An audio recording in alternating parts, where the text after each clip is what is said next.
Hi, my name is Tom Veff, and I'm proud to be one of the designers for the Columbia River Knife and Tool. Today I'd like to show you my newest design. It's called the Veff Sharp. Now, this is a 3-piece 600 grit diamond coated sharpening system that will be effective on most all of your tools in the workshop, on the riverbank, or out in the field. It comes with a 2-piece section, and they are segmented in 2-inch intervals, but they're straight, unlike some of the diamond sharpeners you've seen that are tapered that allow you to or create an egg-shaped serration. These will not do that. The handle is available to be screwed onto either end, and it serves as a safety point, as a guard, so that your knife doesn't come back and hit your hand. It can be put on either end, and it can be put on the small one also. There will be some times you won't even want to use the handle, depending on what portion of the rod you're using. I designed the Veff Sharp to be effective on serrations in the beginning, especially the Veff serrations. But it works equally well on most of the serrated patterns that you'll find on the market today. With you having 6 different sizes, you simply select the size of the serration, or the size of the rod that fits the serration you're going to work on. In this case, this rod fits that exactly. The larger end of the small rod fits the secondary size. I strongly recommend, when you start out, to avoid some frustration. When you go to sharpen a knife, I would use a black magic marker, felt marker, and blacken the cutting edge of the knife so that you have it all blacked out. That allows you to see where the travel is of the rod. So I would normally work on the edge of a bench so you have a solid surface so the knife stays steady. You take the rod, and following the angle that they have preset on the serration with light pressure. I want to emphasize light pressure, because heavy pressure will not make it cut any faster, and it will actually wear your rods out much quicker.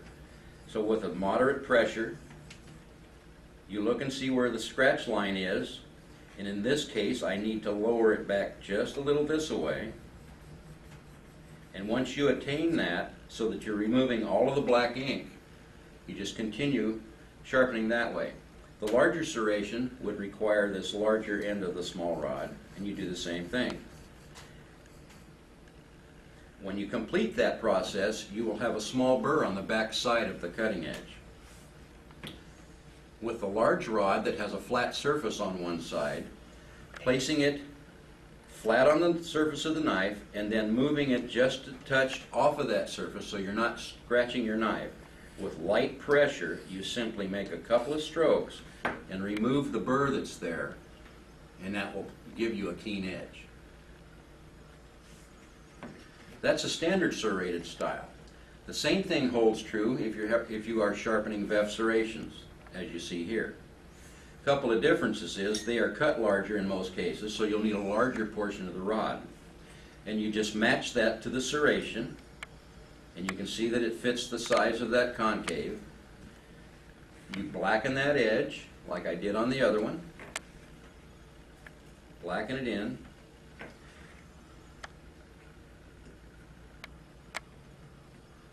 Turn my rod around, and you do the same thing here, following the angle that is pre-cut at the factory until you remove the black ink uniformly across the edge of the knife. You'll raise your burr on the back. You'll take the flat side just as we did before, lay it flat, tilt slightly, and just lightly draw it across, and it will remove the burr that's on the back. In the event that you want a smoother edge than the 600 grit diamonds will produce, and they do get smoother in time, if you use a piece of 600 grit wet or dry sandpaper, cut it in 2-inch lengths, 2-inch widths, so that it fits the 2-inch segments of the rod, and then place it around the rod, roll it tight, hold your finger on it. We'll come back to the original knife that fits this serration, and you can, only in the push stroke, never come back against the cutting edge, you'll cut the paper. So you would strop that edge lightly and it will produce a much smoother finish. And you can make up 3 or 4 of these so that they fit different parts of the rod. You can do the same thing on the large part and use it on the flat surface. If you want to come over on the back side of your knife, holding this tight, you can do the same thing here and strop the burr off of the back of the knife with a much smoother finish. So that's another option that you have. The Veff Sharp is very versatile. As you've seen here, it does both types, all types of serrations. It actually cuts the 6 sizes. I think you can see that there are 6 different sizes. This knife was hand filed with each of the 6 segments of this, starting with the smallest, working my way to the largest, and this gives you an idea of the type of serration pattern that it can produce. The deeper you file these, the larger or wider the serration will become. If you have a plain smooth edged knife, I recommend that you put the handle on the sharpener for safety, and it allows you to hold on to it easier. You can use it as a file type system where you go across the edge this way and then do the other side, or you can use it like a small bench stone where you place it on the bench and actually use it like a stone, like this. Moderate pressure, never heavy pressure. Keeping your angle the same on both sides, and that angle will vary depending on the thickness of the blade of the knife. You'll find that if you'll use a 12 to 15 degree angle on a thin blade fillet knife, you'll produce a much finer edge.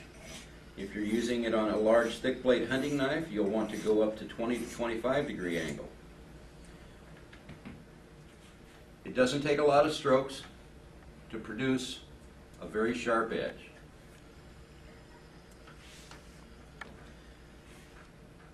The Veff Sharp is also very effective on some items you may not have thought of. One of them is chainsaws. Here's a small segment of a piece of chainsaw chain.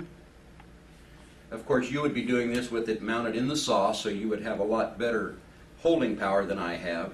But to illustrate, you select the size of the rod that best fits the tooth configuration of the chain.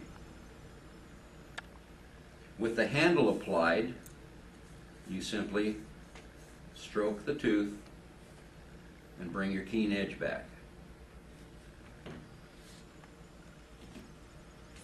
It works well on scissors.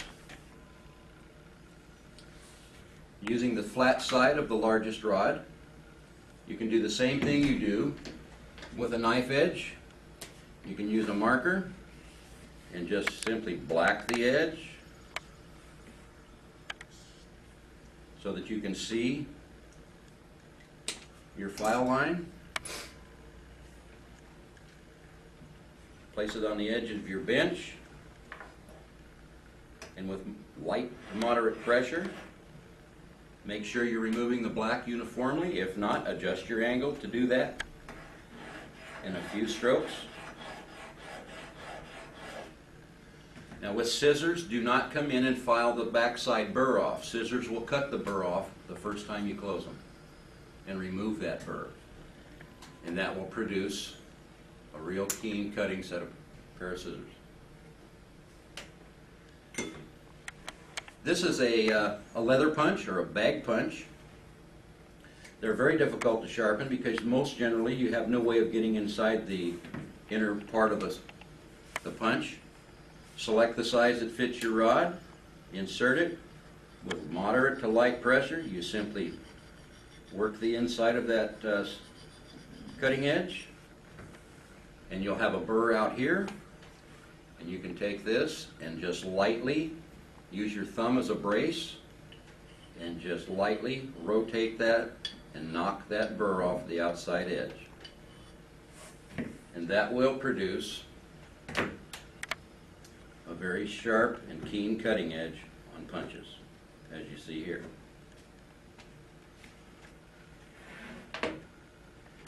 Lawn and garden tools are a challenge sometimes, especially if you decide to cut chain link fence. and you actually nick these. The Veff Sharp works very well on these. Once again, black your edge. Use the flat side of the Veff Sharp and work that edge until the black ink is gone uniformly. These are bypass pruners, so as these close, it's going to knock the burr off, so you need not remove that burr, and it will give you a real keen cutting edge. I do a lot of fishing, and I don't believe in giving the fish any more advantage than he needs, so I like to keep my hooks extremely sharp. This is a sturgeon hook. Use the flat side of the large rod. Hold your hook here. I use my finger as a rest and just lightly work the point of that hook, just lightly, until it sticks in your thumbnail. That's the sign of a sharp hook.